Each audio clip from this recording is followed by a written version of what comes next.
Ada salah satu proyek penyalur air paling ambisius di dunia.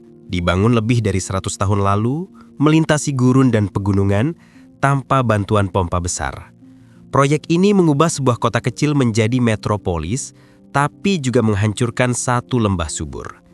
Inilah kisah Los Angeles Aqueduct, keajaiban teknik yang menyimpan sisi kelam di balik kemegahan. Gimana cara kerjanya? Dan kenapa proyek gila ini sampai pernah memicu pengangguran, aksi sabotase, dan krisis ekologi? Simak terus videonya.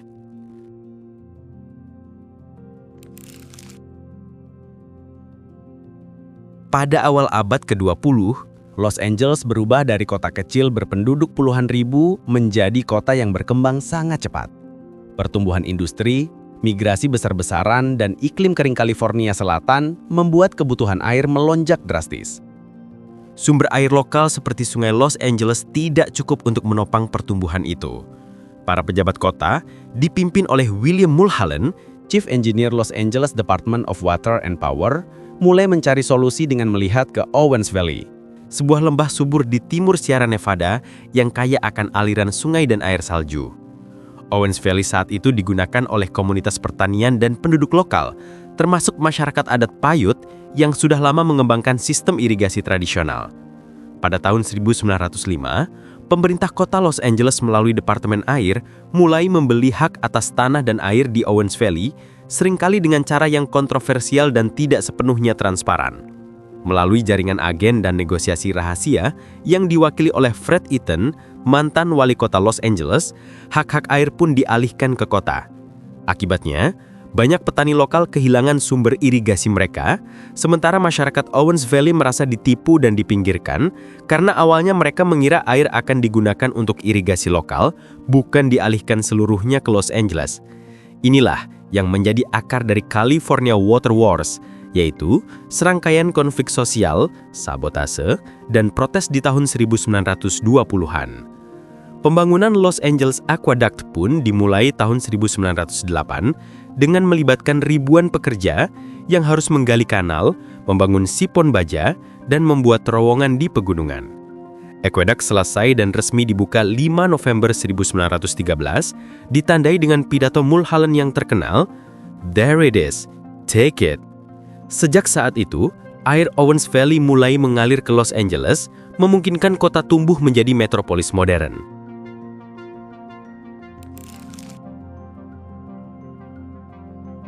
Proyek Los Angeles Aqueduct merupakan keajaiban teknik pada masanya karena mampu mengalirkan air sejauh 233 mil atau sekitar 375 km dari Owens Valley menuju Los Angeles tanpa menggunakan pompa besar sama sekali.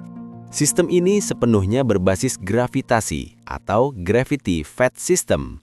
Air dialirkan dari intake di Owens Valley yang berada pada ketinggian sekitar 1.230 meter di atas permukaan laut menuju terminal reservoir di San Fernando Valley, Los Angeles pada ketinggian sekitar 330 meter, menghasilkan penurunan elevasi sekitar 900 meter. Perbedaan tinggi inilah yang memungkinkan air mengalir terus-menerus melalui kombinasi kanal terbuka, sipon baja, dan terowongan panjang. Kanal terbuka berfungsi menyalurkan air di dataran dan lembah, sementara sipon baja digunakan untuk menyeberangi lembah-lembah curam. Air menurun di satu sisi lembah dan terdorong naik di sisi lainnya karena tekanan hidrostatis dari ketinggian sebelumnya. Meski terlihat seolah menanjak, air sebenarnya tidak pernah naik melebihi permukaan sumbernya, sehingga aliran tetap mengikuti hukum gravitasi tanpa bantuan mesin.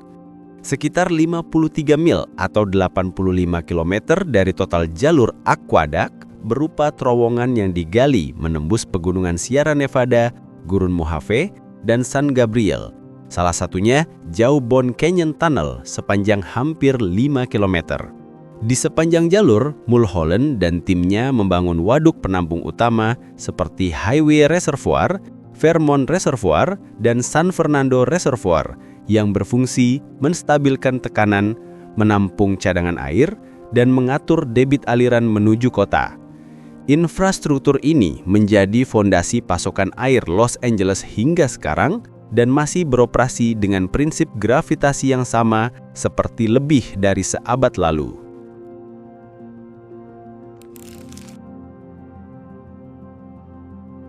Setelah Los Angeles Aqueduct diresmikan pada tahun 1913, kota yang sebelumnya rawan kekeringan kini memiliki pasokan air stabil dari Owens Valley, memungkinkan populasi meningkat dari sekitar 320.000 jiwa pada 1910 menjadi lebih dari 1 juta orang hanya 2 dekade kemudian.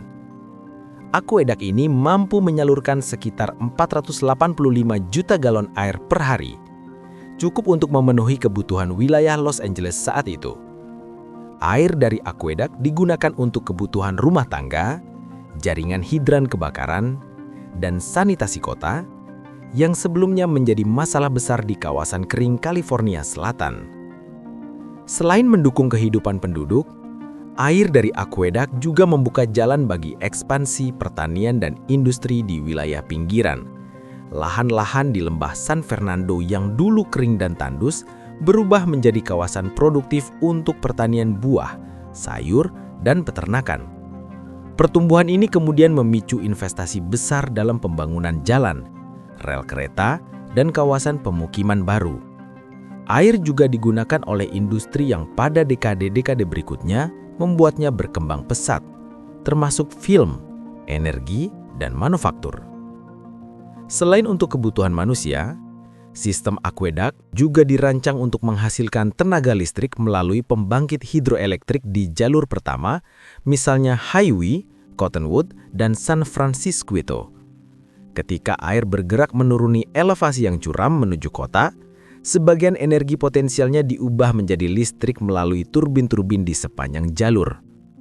Listrik ini digunakan untuk menggerakkan fasilitas konstruksi, penerangan, pompa, dan katup kontrol, kemudian disalurkan ke jaringan publik.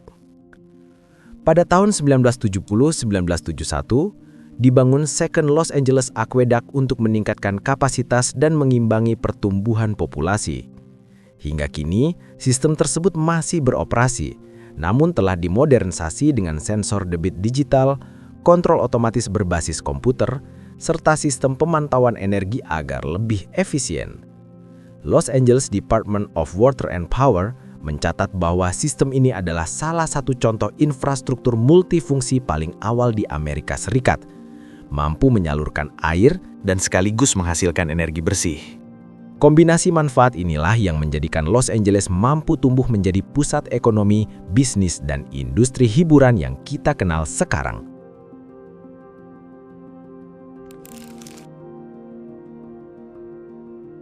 Kesuksesan proyek ini pada periode awal meninggalkan kontroversi besar dan luka sejarah. Kontroversi Los Angeles Aqueduct berawal ketika proyek besar ini mengalihkan air dari Owens Valley menuju kota Los Angeles pada awal abad ke-20. Namun prosesnya menimbulkan dampak sosial besar.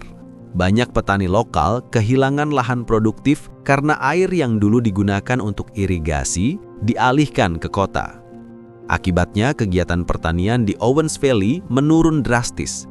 Ekonomi lokal melemah dan banyak keluarga akhirnya meninggalkan wilayah tersebut. Masyarakat adat Paiute yang sejak lama bergantung pada sistem irigasi tradisional juga kehilangan akses terhadap sumber air yang menjadi bagian penting dari kehidupan dan budaya mereka. Secara politik dan hukum, pengambil alihan hak air ini memicu apa yang dikenal sebagai California Water Wars. Penduduk Owens Valley melakukan protes sabotase terhadap pipa aqueduct pada tahun 1924 dan menuntut keadilan hukum karena merasa ditipu dalam proses jual beli lahan serta perjanjian air yang tidak transparan. Konflik ini membuka mata pemerintah negara bagian tentang perlunya aturan yang melindungi daerah asal sumber air. Dari sinilah muncul gagasan Area of Origin Law di California, yaitu prinsip hukum yang menyatakan bahwa wilayah asal sumber air harus tetap memiliki hak prioritas terhadap sebagian sumber dayanya agar tidak seluruhnya diambil oleh kota atau wilayah lain yang lebih besar dan berpengaruh secara politik. Dari sisi lingkungan, Air yang dialihkan secara besar-besaran ke Los Angeles membuat wilayah tersebut kehilangan hampir seluruh sumber air alaminya.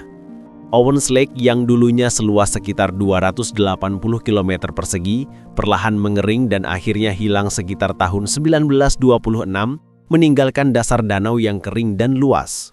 Setelah Owens Lake mengering, dampak lingkungannya sangat besar. Tanah dasar danau yang kering berubah menjadi sumber debu halus atau PM10, partikel kecil yang bisa masuk ke saluran pernafasan manusia dan menyebabkan gangguan kesehatan serius. Menurut laporan National Academy of Sciences, daerah ini pernah tercatat sebagai salah satu sumber polusi debu terburuk di Amerika Serikat. Angin yang berhembus di atas dasar danau kering membawa jutaan ton debu setiap tahun, mencemari udara hingga jarak puluhan kilometer. Selain itu, ekosistem alami seperti rawa, burung migran, dan habitat ikan lokal juga musnah akibat hilangnya air. Perubahan drastis ini membuat Owens Valley menjadi contoh nyata bagaimana proyek rekayasa besar bisa menimbulkan krisis ekologi yang berkepanjangan. Dari sisi ekonomi, peristiwa ini mencerminkan bentuk redistribusi sumber daya yang tidak seimbang. Los Angeles memperoleh manfaat ekonomi dan sosial yang besar dari air yang dialihkan. Sementara masyarakat Owens Valley menanggung kerugian jangka panjang tanpa kompensasi yang memadai. Dengan kata lain, proyek Los Angeles Aqueduct bukan hanya proyek teknik air, tetapi juga contoh bagaimana kekuasaan politik dan ekonomi dapat mempengaruhi distribusi sumber daya alam. Kasus ini kemudian menjadi pelajaran penting bagi kebijakan air di Amerika Serikat, bahwa setiap proyek besar harus mempertimbangkan keadilan sosial, hak masyarakat lokal, dan keberlanjutan lingkungan di wilayah asal sumber daya tersebut.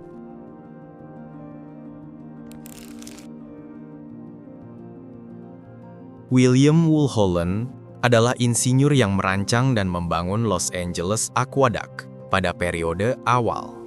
Kemudian pada tahun 1926, ia juga bertanggung jawab atas pembangunan San Francisco Dam, sebuah bendungan besar di utara kota yang bertujuan menyimpan air dari sistem aqueduct. Bendungan ini dianggap puncak pencapaian Mulholland sebagai insinyur air dan menjadi simbol kemajuan teknologi Los Angeles pada masa itu. Namun, pada malam 12 Maret 1928, hanya 2 tahun setelah selesai, San Francisco Dam tiba-tiba runtuh. Dalam hitungan menit, lebih dari 47 miliar liter air mengalir deras ke lembah Santa Clara, menyapu rumah, jembatan, dan ladang. Tragedi ini menewaskan sekitar 400–450 orang, menjadikannya salah satu bencana teknik sipil paling mematikan dalam sejarah Amerika Serikat. Investigasi kemudian menemukan bahwa fondasi bendungan dibangun di atas batuan yang tidak stabil, dan tanda-tanda kebocoran sebelumnya tidak ditangani secara tepat. Runtuhnya San Francisco Dam menjadi titik balik besar dalam sejarah rekayasa sipil Amerika Serikat. Setelah kejadian itu, pemerintah menetapkan standar baru dalam desain, inspeksi, dan pengawasan bendungan.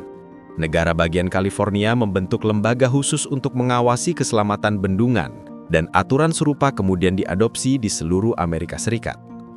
Mulholland, yang sangat terpukul oleh tragedi itu, mengundurkan diri dari jabatannya dan hidup menyendiri hingga wafat. Sejak saat itu, San Francisco Dam Disaster sering dijadikan pelajaran penting tentang tanggung jawab moral dan teknis dalam perencanaan infrastruktur besar.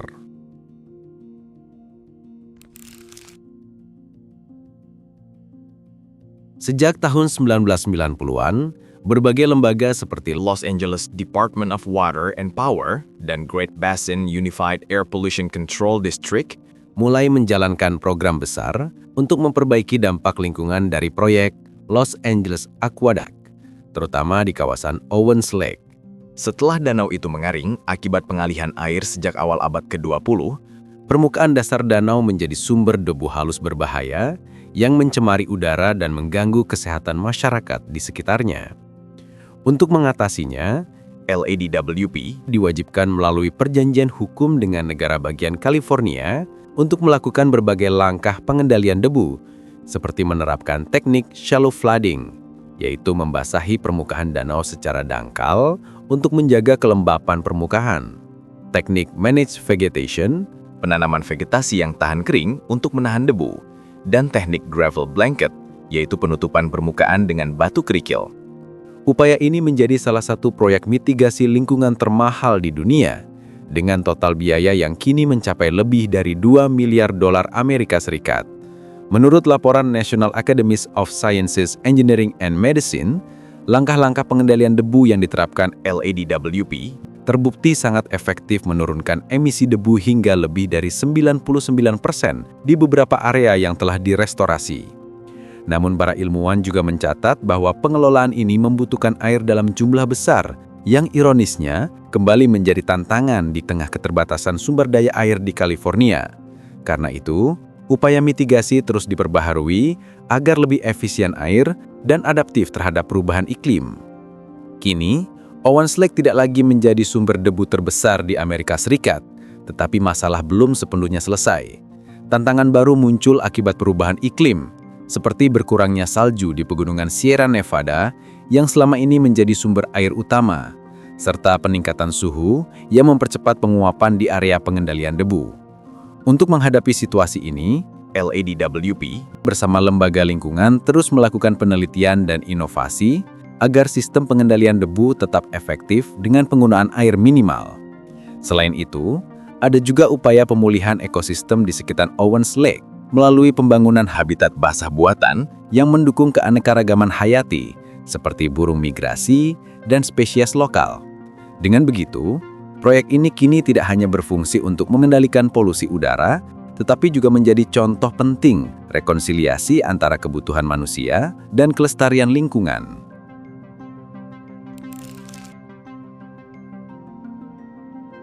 Los Angeles Aqueduct adalah cermin ambisi manusia, sebuah karya luar biasa sekaligus penuh konsekuensi. Dari saluran air yang dulu membawa kehidupan bagi Los Angeles, kini muncul kesadaran baru bahwa sumber daya alam bukan untuk dieksploitasi tanpa batas, tetapi untuk dijaga dan dikelola bersama. Hari ini, Los Angeles berusaha menyeimbangkan antara kebutuhan air jutaan warganya dan tanggung jawab terhadap daerah sumbernya. Sebuah langkah dari eksploitasi menuju pengelolaan air yang lebih adil, efisien, dan berkelanjutan.